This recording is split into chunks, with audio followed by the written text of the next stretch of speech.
ఖమ్మం జిల్లాలో మంత్రి Ponguleti Srinivasa Reddy BRS working president KTR పై తీవ్ర వ్యాఖ్యలు చేశారు.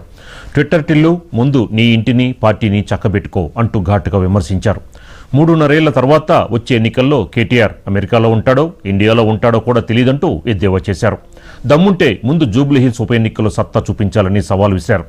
గతంలో ఒక మహిళా ఎమ్మెల్యే చనిపోయినప్పుడు జరిగిన ఉప ఎన్నికల్లో బీఆర్ఎస్ పార్టీ స్థానం ఎక్కడుందో గుర్తు చేసుకోవాలని సూచించారు.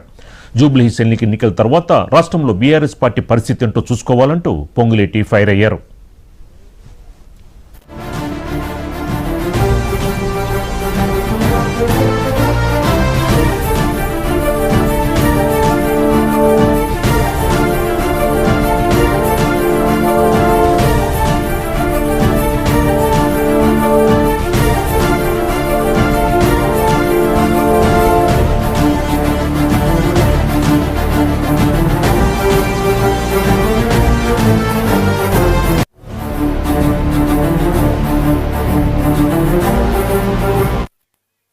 నిజంగా 3.5 సంవత్సరాల తర్వాత వచ్చే ఎన్నిక కంటే రేపు జూబ్లీహిల్స్ ఎన్నికలు బై ఎలక్షన్లు వస్తున్నాయి. నీ ఛాలెంజ్, నీ ధైర్యం, నీ సత్తా, నీ స్థానం ఏంటో, నీ స్థానం ఎన్నో తెస్తుందో ఆలోచిస్తూ సరే నా మీద నువ్వు నిలబడతావా లేకుంటే నీ మీద పచ్చాగాన్ని పెట్టి మళ్ళీ ఈ పార్టీ గెలిపిస్తున్నా 3.5 సంవత్సరాల తర్వాత అసలు నిజంగా నువ్వు ఈ ఇండియాలో ఉంటావా, బ్యాగులు సంచి సర్దుకొని విదేశాలకు చెక్కుతావా?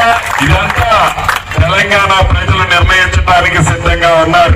ఆ ట్విట్టర్ టిల్లేదో అన్నాడు ఎప్పుడో 3.5 సంవత్సరాల తర్వాత వచ్చే ఎన్నికల గురించి కాదు. నిజంగా నీ పార్టీలో శాసనసభ్యులుగా యాక్సిడెంట్ లో ఒక సోదరిమణి కోల్పోయింది.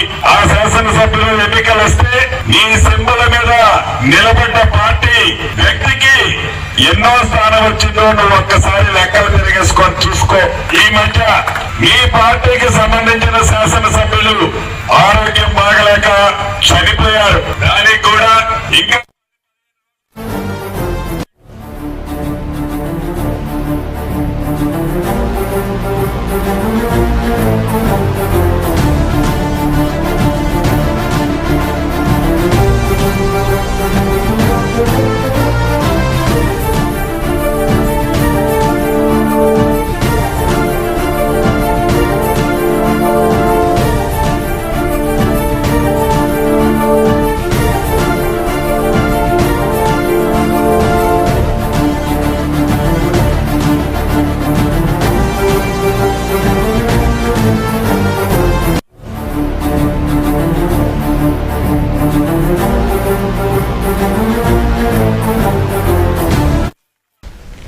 హ్యాండ్షేక్ వివాదంపై ఎంపీ కేసీ